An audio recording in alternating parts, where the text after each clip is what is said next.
Hey, back again for another video. This time, glutton for punishment, another painting video. Again, not a tutorial, just more of a run through as to what I do when I'm painting. And this time I'm painting a World War II British infantryman, part of the 8th Army, 28mm from Warlord Games, part of a set they did a while back, War Without Hate, where with an Africa Corps soldier lighting the cigarette of a 8th Army guy. So I'm doing the British guy this time, with the German to do at some point in the future, maybe a couple of weeks or so. I may do that as part of a video, but I don't know. But either way, I'll put pictures up on my social media. So hopefully, if you're watching here and you're at this point, I've not put you off too badly with the videos I've done. So see what you think. I'm learning, hopefully improving each time I do them. Maybe the next time I do a painting video, they'll be really good, but who knows. So hope you enjoyed this one. Thanks so much for watching. Please like and subscribe, and don't forget to follow us on all the various social media channels. And so let's get this going. As I said in the introduction, I'm obviously a bit of a glutton for punishment. I'm back again for another painting video, despite how fun the last one was. But anyway, let's persevere and let's try again. So today, what I'm doing is this guy, who's a British 8th Army soldier from Warlord Games. He's part of a set of two. They did a special set, War Without Hate, some time ago, where there's an Africa Corps soldier lighting the cigarette of a British soldier, and this is the British guy. So something very different, something that that I've wanted to paint for a while, and having two, I can sort of treat them slightly separately. So I'll crack on with this guy. You can see some more abusive brushes and my horrific filming and everything. I will put a list of colours I've used down in the description. Essentially, it's going to sort of be sand colours, the great coat for the British, British great coat, whatever else. I've got some thoughts and ideas on what I'm doing and how I'm doing it. But first up, it will be filling in. The guy's got his desert uniform beneath the great coat, and obviously his helmet, and that will be base coated in Vallejo Iraqi sand. So let's get on and start filling that in. We'll start with the helmet here. I'll make a start, and we'll just slowly block this in all over.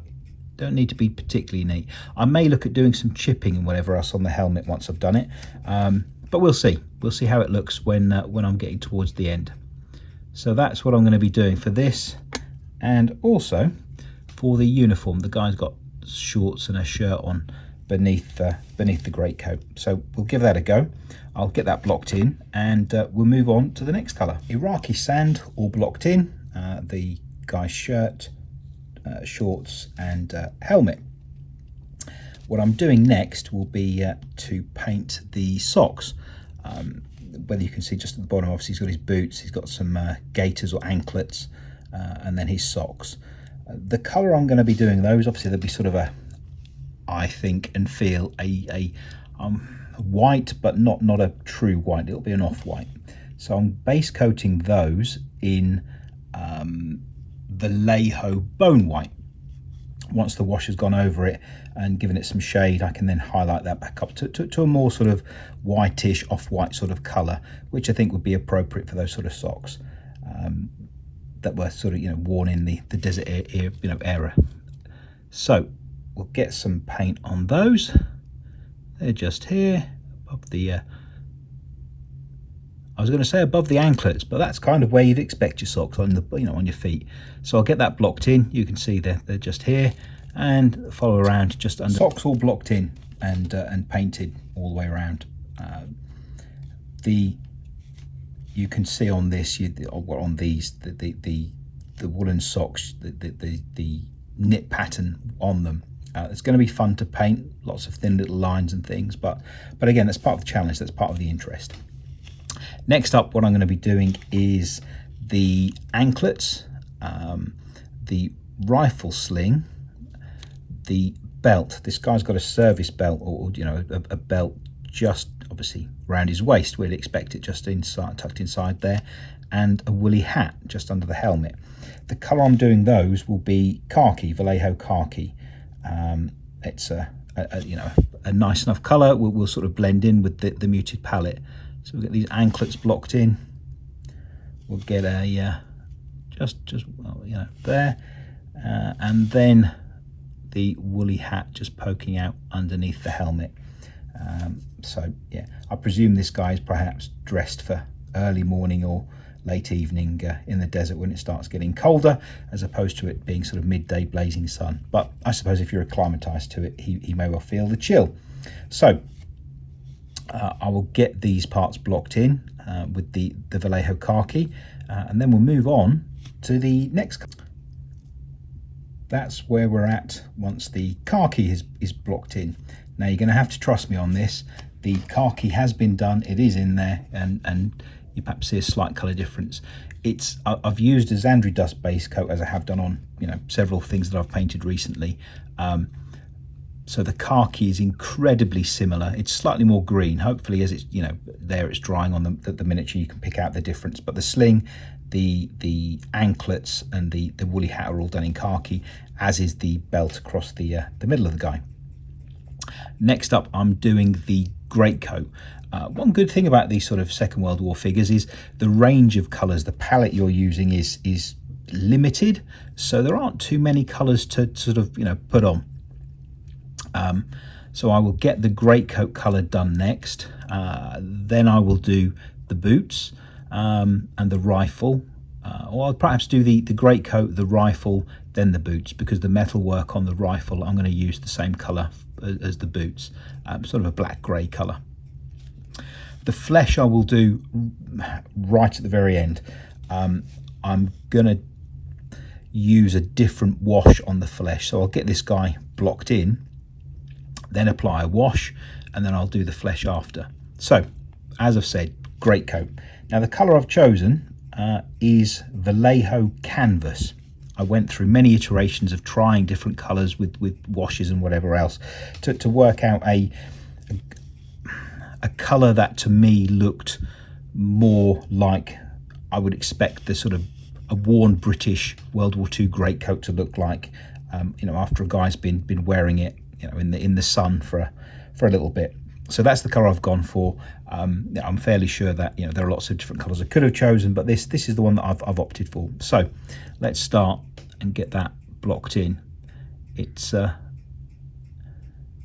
is a very sort of greeny grey, which to me I thought looked sort of appropriate. But we'll start getting that blocked in all the way around, and once I've got that done, we'll move on to the brown for the rifle, and then the boots, and we're getting there. There, greatcoat blocked in.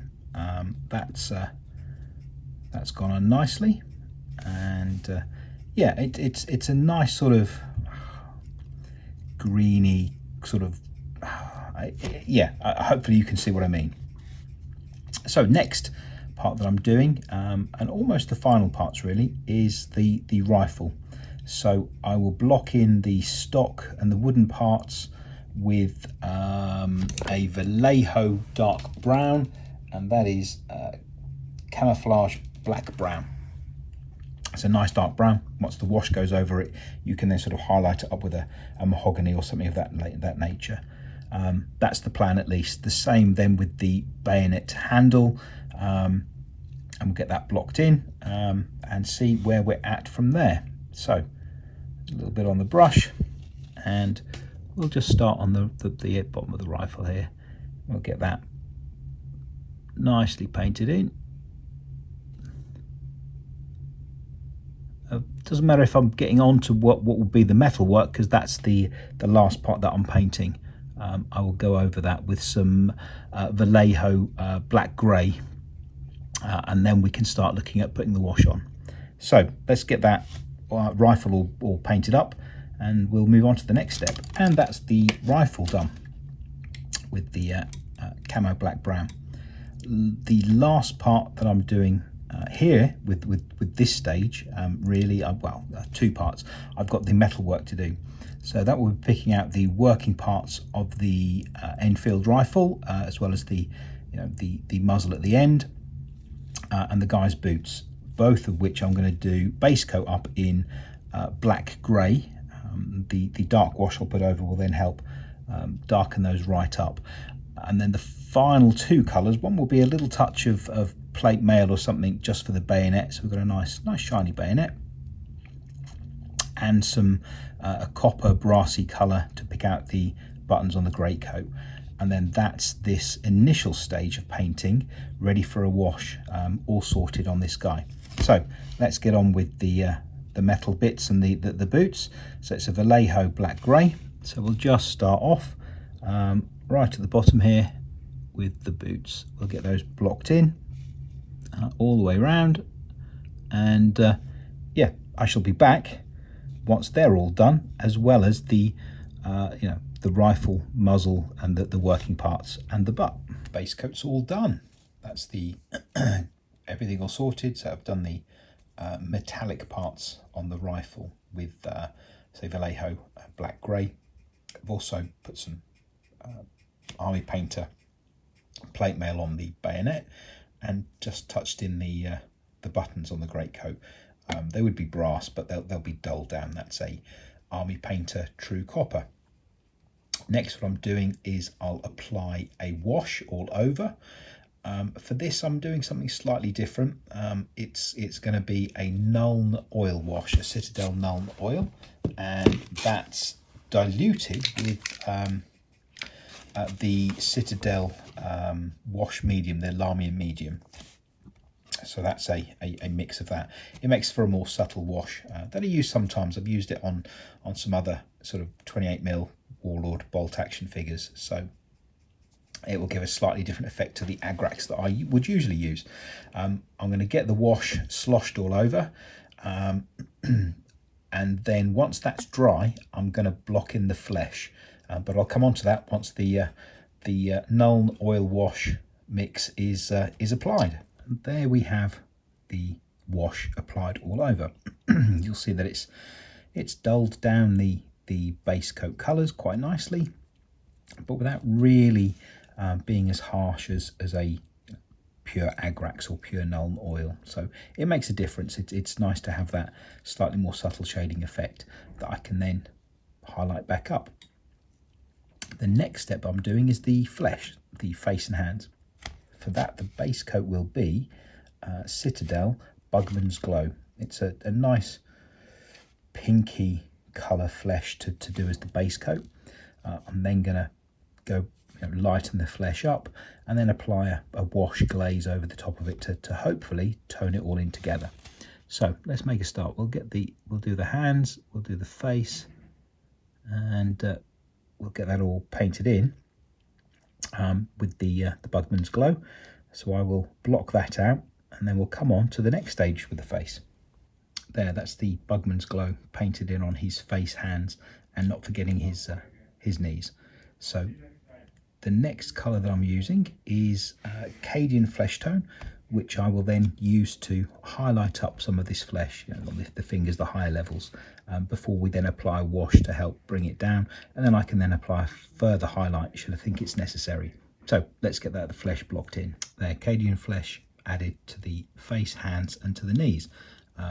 Hopefully you can see there's I've left the Bugmans Glow in the recesses, just to create that sort of shadowing effect and shading effect there on the flesh and the face.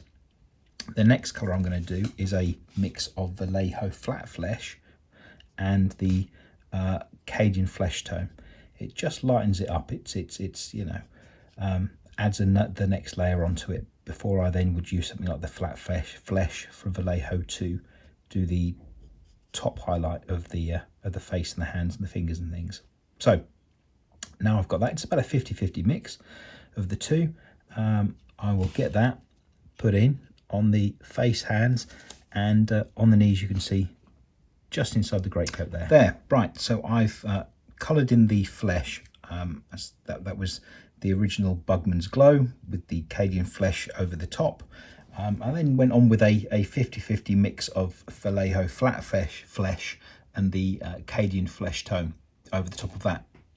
I then did a quick scoot over with some pure Vallejo flat flesh, just to really highlight it up to the extent that I wanted. I was tempted to put a wash on it, just to sort of tie that all together, but I don't think that looks too bad. I may decide to put a wash on it later, but at the moment I'm happy enough with that. So next colour, I'm going to go back onto the uniform. So that's the helmet and the shorts and the shirt the guy is wearing, and that will be with the Iraqi sand again, just to highlight that up. I then will mix up some Iraqi sand and something like a bone white or something, just to add a final little edge highlights on some of the features in there that you can see, and bits around the helmet. I think with the helmet I may use a colour to add some chipping to it as well, to give it that sort of well-worn veteran type appearance. So let's get this Iraqi sand blocked in, and we'll see what we look like once that's on. Right, we're getting there. Hopefully you can see the highlighting on the uniform in there, and on the helmet here. That's Iraqi sand has gone back over it to as the first layer of highlight, and I've then mixed in some bone white in with the Iraqi sand, just to apply just another layer of highlighting there on this figure. Just to kind of make it pop. Part of the reason for doing this and doing this video is just to show that whilst I generally paint fast and with perhaps one layer of highlighters, so that's more through convenience to get things on the table and get things done, rather than anything else. But on something like this, I'm just quite happy to do another 2, 3, 4 even layers of highlight, just to make the figure look special, look better. So that's what I'm aiming for. So next up, what I'm going to be doing is having a go at the knitwear. So the socks and the rim of the woolly hat that you can see from underneath the helmet. I'm going to go back over the base colour with that, and again start highlighting that up, and away we go. That's the plan anyway. So I will get that done, and then we'll see how we look when that's all on. Wow, well that was certainly challenging. You'll see on the socks there, hopefully see at least, that I've added some very fine lines of bone white over the top of the base colour after the wash has gone on, just to highlight that up a bit. So you've got these sort of light socks, but they look a bit grubby because the guy's been wearing them for a few days in the field, and they're not going to be particularly pleasant. Next, I'm going to be doing the khaki. So that's for the woolen hat around his head, the rifle strap, and the anklets. That's going to be back over that with the original Vallejo Khaki colour. I'll see how that looks. I may then add in some bone white or something to the khaki, just to add a additional layer of highlight onto that, and we'll see what that looks like. But again, we're coming almost onto the main part, which is the greatcoat. Now that'll take the most time, I think, because it's quite a large area of the figure. But I'm looking forward to that. That should be good to get that done. But let's get this khaki bits done first, and then we'll move on to the greatcoat. Well, that's the khaki details filled in. Hopefully they're you can see them nicely on the screen. So that's the rifle sling, the anklets, and the cap comforter, if you like, the warm woolly hat. Oops, sorry, just moved him right out of focus there. Yeah, the cap comforter, the warm woolly hat around his just around the base of the tin helmet there, as well as a tiny couple of little dots just on the belt, which is khaki itself. So that's that stage done.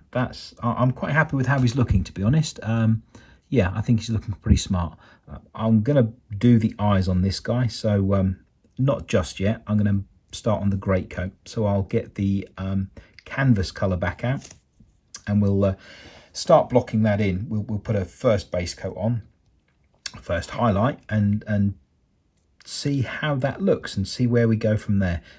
I suspect it will need perhaps another 1 or 2, but we'll see. Let's get this blocked in. There, first coat on the greatcoat with the first highlight with the canvas.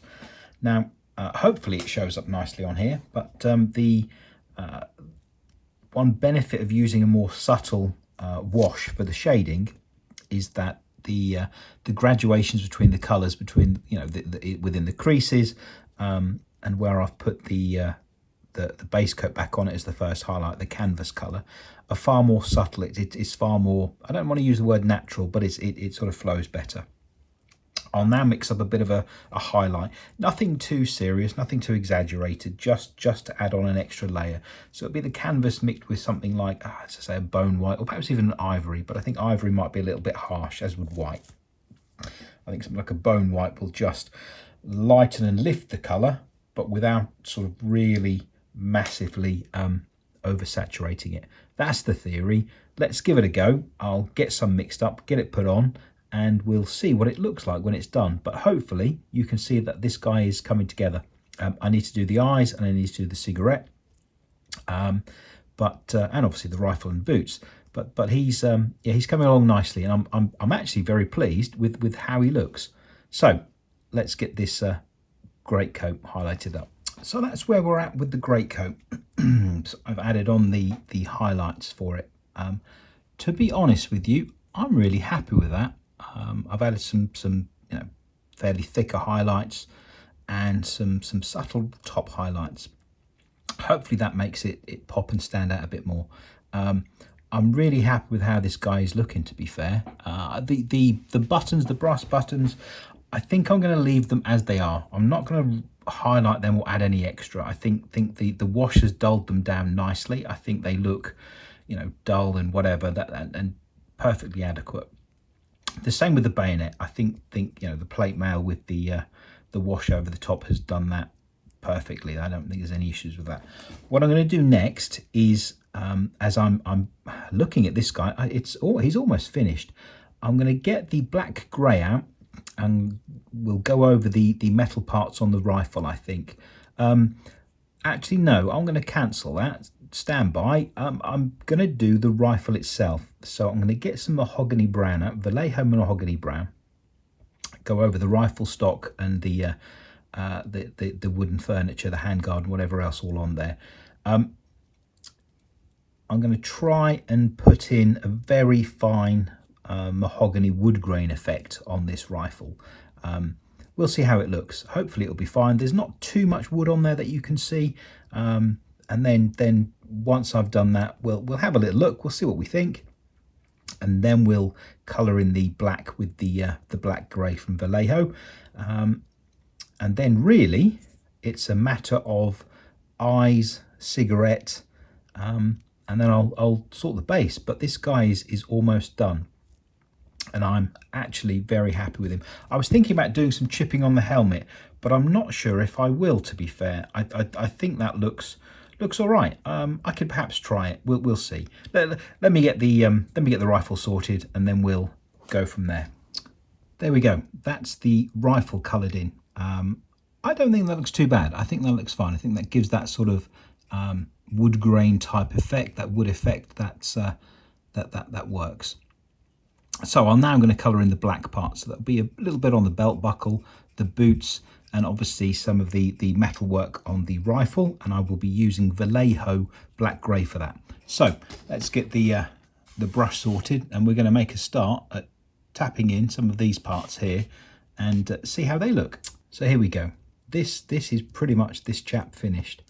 The rifle is done. I've coloured in the metal parts on the rifle with some black grey.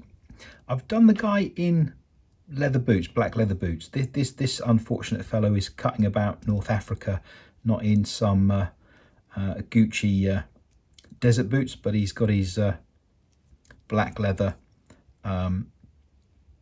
ammo boots, so he's going to have rather warm feet. But I suppose he'll eventually end up being issued some nice brown desert boots for cutting about in North Africa.